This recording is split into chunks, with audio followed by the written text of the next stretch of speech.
Week 3 of the fantasy football season. Here's a few defense DST units I looked at this week. The first DST, Seattle Seahawks, available in tons of leagues right now in 77%. So far, first 2 weeks of the season, solid job by this D. Week 1 versus the Niners, 17 points allowed, sack, 2 interceptions, a block kick. In Week 2 with Pittsburgh, 17 points allowed, 3 sacks, 2 interceptions, and a fumble recovery touchdown in the end zone where Caleb Johnson on the kick return just let it hit off his hand and didn't run after it. And Week 3, a great matchup versus New Orleans. Their offense, we know, isn't going to move the ball a whole lot with Spencer Rattler in their quarterback, even though they got some players, obviously, Alvin Kamara, Chris Olave, Rashid Shaheed, Jawan Johnson at the tight end position. But I still think New Orleans, anytime you see them on the slate, times they're not a defense or a DST unit, is going to go out there and play a decent game. So this week, while they were out there in tons of leagues, it's 77% of Seattle. Definitely an ad off the wire this week. The next DSTs, the Los Angeles Chargers. Khalil Mack,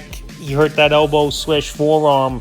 It bent back going for a tackle, colliding with his teammates. So obviously a monster blow it's going to be for the Chargers. But this defense, the first couple weeks of the season, has gone out there and played well. Week 1 versus Kansas City in Brazil.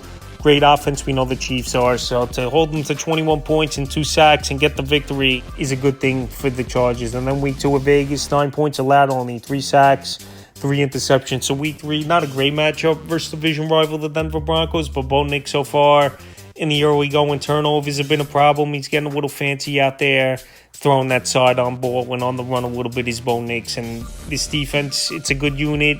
Even with Khalil Mack out, I think they could go out there and make plays. You got Derwin James in the secondary. You got a good front line with big bodies as this Los Angeles Charger team. And like I said, Bo Nix so far been off to an okay start, but the turnovers have been a problem for Nix. And this could be a grinded out as well AFC West matchup between these two teams. So the Chargers just make this list available in 50% of fantasy leagues. Next DST is the Washington Commanders. So the Commanders is a 1-week use. Streaming option's a good option this week. Even if Jaden Daniels is out and this defense is on the field more, I think the Commanders could go out there and make plays. They're available in 82% of fantasy leagues. So Week 1 versus the Giants, good outing, 6 points allowed, 2 sacks. Week 2, tough matchup with Green Bay, didn't do much, 27 points allowed, 2 sacks in that one. But like I said, with Vegas coming to town, I know they got Brock Bowers. We know that they got the young running back, great talent, Ashton Jinty, even though he's off to a slow start. And Geno Smith, Week 2, he didn't look good at all. Inaccurate, overthrown receivers. Brock Bowers banged up with a knee brace. He's limping out there, but he fought through it in Week 2. So I think Commanders back home and with a good matchup versus an erratic offense in the early going. They're definitely a DST. I would pick up this week the next DST, the Indianapolis Colts. So this Colt DST unit, they're definitely a little bit underrated, in my opinion. I know at home over the last few years their defense has been way better at the road, but this week a great matchup at the Titans, one of the worst offenses in the league. Colts, they're out there in tons of leagues right now, 93%. Week 1 versus Miami, 8 points allowed, 3 sacks, 2 interceptions, a fumble recovery. In Week 2 versus Denver, not a great game, 28 points allowed in an intel, but this week is a great streaming option versus an offense that has trouble moving the football so far in the early going with Cam Ward, the rookie quarterback, on the center. I like Indianapolis to go out there this week and play a good defensive game, and they're available, like I said, in 93% fantasy leagues. Next DST is the Tampa Bay Buccaneers to the Bucks. Week 2, I thought they did a pretty decent job holding Houston to 19 points, 3 sacks in that one. In Week 1 at Atlanta, it was a tough game for them, though 20 points allowed a sack. But Week 3, a good matchup coming up versus New York Jets. Justin Fields in concussion protocol.